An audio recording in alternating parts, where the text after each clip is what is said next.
Hello बच्चों, the question says vector A is equals to x I cap plus y j cap plus z k cap and vector B is equals to j cap. Then the value of vector C for which vector A comma vector B comma vector C forms a right-handed system. Four options A, B, C, D are given. We have to choose the correct one.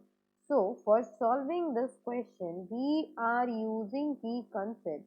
Right handed system में आपके तीनों word ये जो आपके vectors होते हैं perpendicular होते हैं. So if vector A vector B vector C form a right handed system, अगर मेरे ये राइट हैंडेड सिस्टम फॉर्म करते हैं, in that case vector C will be equals to vector B cross vector A. तो यहाँ पे हमें cross product find out करना है. अब वेक्टर ए की बात करें तो vector A is equals to X I cap plus Y J cap plus Z K cap है. एंड वेक्टर बी की बात करें, यहाँ पे है Z K cap and vector B is your J cap. यहाँ पे आ गया आपके पास vector B is J cap. तो यहाँ से मुझे वेक्टर सी चाहिए, that will be equals to vector B cross vector A.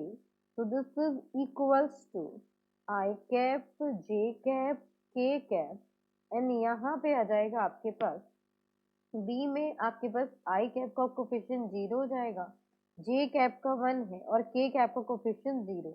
And vector A में आई कैप का coefficient is X, J cap का coefficient is Y and K cap का coefficient is Z. तो यहाँ से आगे आपके पास vector C is equals to I cap. ये प्लस होगा, ये माइनस होगा, ये प्लस होगा. तो ये वाला आप कॉलम नहीं लेंगे, ये वाला आप रो नहीं लेंगे. तो z को 1 से मल्टीप्लाई किया तो z माइनस y को 0 से किया तो 0. देन माइनस जे कैप, ये वाला आप रो नहीं कॉलम नहीं लेंगे, वाला रो नहीं लेंगे.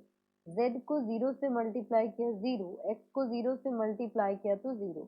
देन प्लस के कैप, ये वाला कॉलम नहीं, ये वाला रो नहीं. y को मल्टीप्लाई कर देंगे 0 से माइनस 1 को मल्टीप्लाई कर देंगे x से.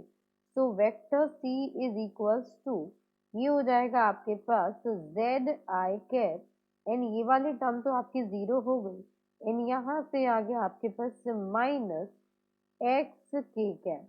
तो ये हो गया आपके पास रिक्वायर्ड आंसर. अब हम ऑप्शंस में चेक करेंगे ऑप्शन कौन सा है, Z I cap minus X K cap. तो यहाँ पे Z I cap minus X K cap, that is our option number D.